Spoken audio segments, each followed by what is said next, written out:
Welcome back to Alpha Recap, your quick, no-fluff rundown of what moved markets today. I'm glad you could join us.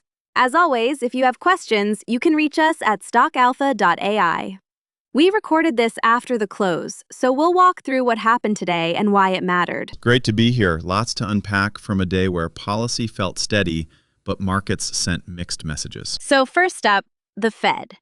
Walk us through the headline. What did the Federal Reserve do, and how did the market read it? The Fed held its policy range at 3.5 to 3.75%. That was the short version. But what really drew attention was the new chair using his first press conference to press for changes in how the Fed operates. So, rates were unchanged, but communication became the story. Ah, right. So it was less about the number and more about the narrative. Exactly.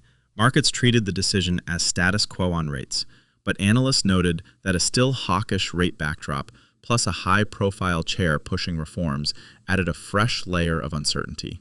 In plain English, borrowing costs stayed elevated, and folks were listening extra closely to words, not just the rate call. So, what really stands out here is how much language can move things, right? Right. Language matters because it shapes expectations about the path to easing. If the chair signals a new operating model or different decision process, that can change how quickly the market expects rates to come down.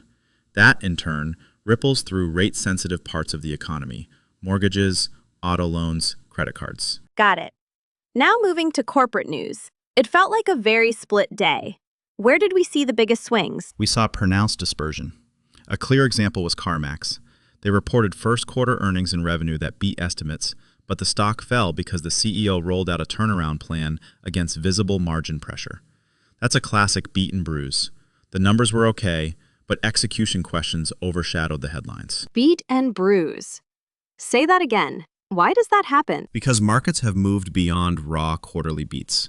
Investors now look at underlying margins, the cadence of recovery, and whether management has a credible fix.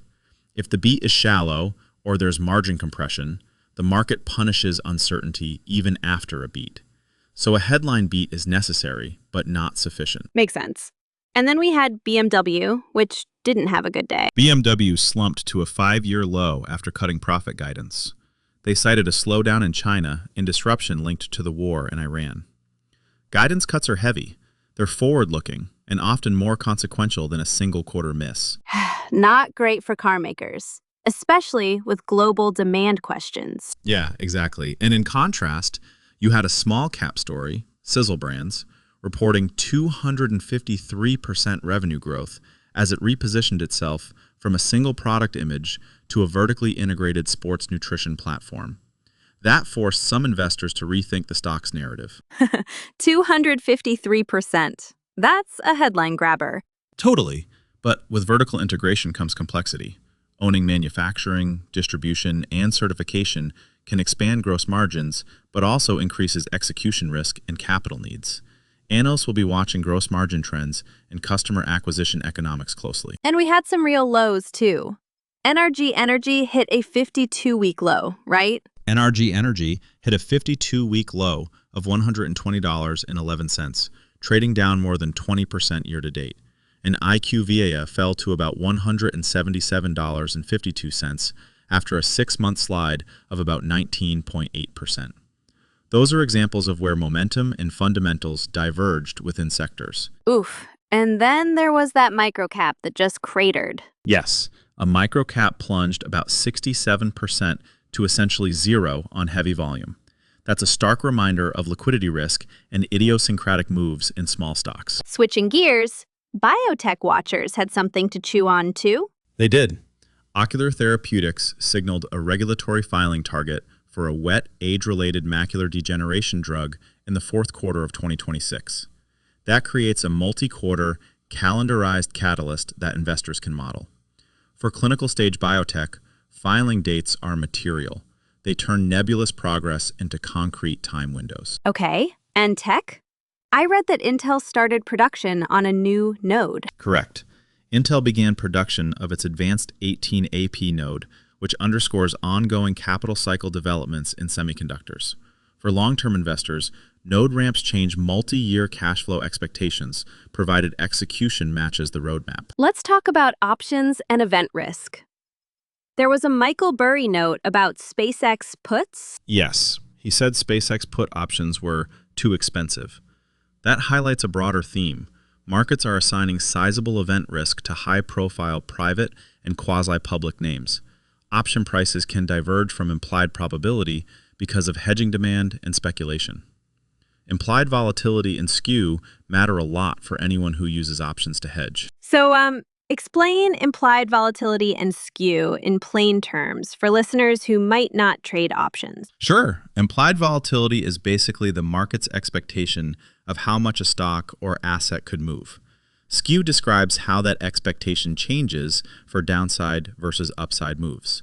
When implied vol is high, protection costs more. So if a lot of people want puts because they're worried about a big negative event, put prices go up and implied volatility for downside moves increases. That becomes both a signal of fear and a real cost for hedging. Right. And that can create opportunities or traps depending on your angle. Exactly. But remember, high implied vol can be justified if the odds of a big event are actually higher. The debate, like the one around SpaceX puts, is whether the market is overstating that risk or pricing it correctly. Let's take a step back. Where did analysts broadly agree, and where did they split today? They agreed that the Fed hold was the baseline and that short-term rates remained elevated, which puts pressure on rate-sensitive sectors. They also agreed that execution mattered more than headline beats. CarMax and other names showed that. Where they diverged. Some analysts see upside in names like NRG despite big declines, while others think the market was right to derate those stocks. And there was disagreement about how much the new Fed chair can move markets with governance changes versus the fact that macro outcomes drive most of the impact. Short reactions. Yeah, that tracks. Yeah, that tracks. So who did this day matter most for? Give me 3 investor types and what they should have been focused on. Purely informational, of course. Short-term traders and event-driven funds. They should have been watching Fed communication, CarMax cadence updates, BMW guidance, and biotech filing windows. Options dislocations may have created trade opportunities, but also risk. Income and yield investors. Elevated short-term rates kept coupon and deposit yields attractive, but dispersion in regional banks meant credit and margin analysis mattered. Long-term fundamental investors. Structural stories like Intel's node ramp, Cizzle's verticalization, and Ocular Therapeutics' filing timeline were the kinds of developments that could change multi-year cash flow expectations if execution aligned with the disclosures. And risk managers? They were focused on liquidity, option implied volatility, and separating idiosyncratic from systemic risk. Extreme small cap moves and sector rotations argued for active monitoring of hedges and portfolio construction. Okay, some quick strategic considerations. The practical takeaways for listeners to keep in mind when they're looking at headlines. Read beyond headline beats. Ask about margins, cadence, and execution plans. Treat Fed communication as a live risk factor. The hold matters less than what the chair signals next.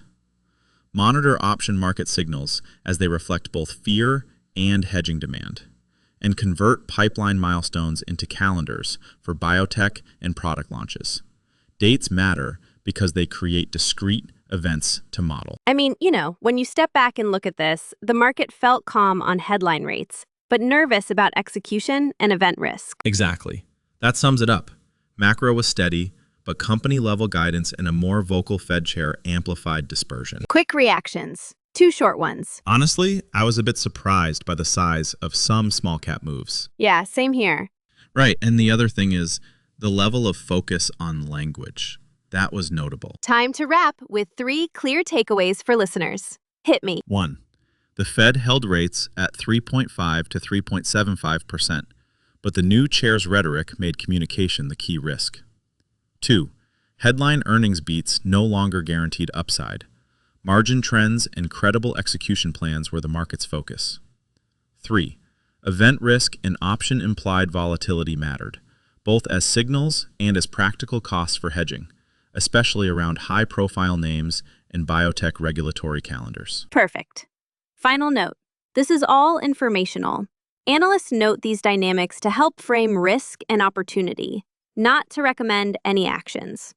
If you have questions about anything we covered today, head to stockalpha.ai, where you can ask us directly and we'll answer live. For more market analysis and insights, visit stockalpha.ai. Thanks for listening. We'll keep tracking how communication from the Fed and company-level guidance changes the market story. And that's a wrap for today's Alpha Recap. See you next time.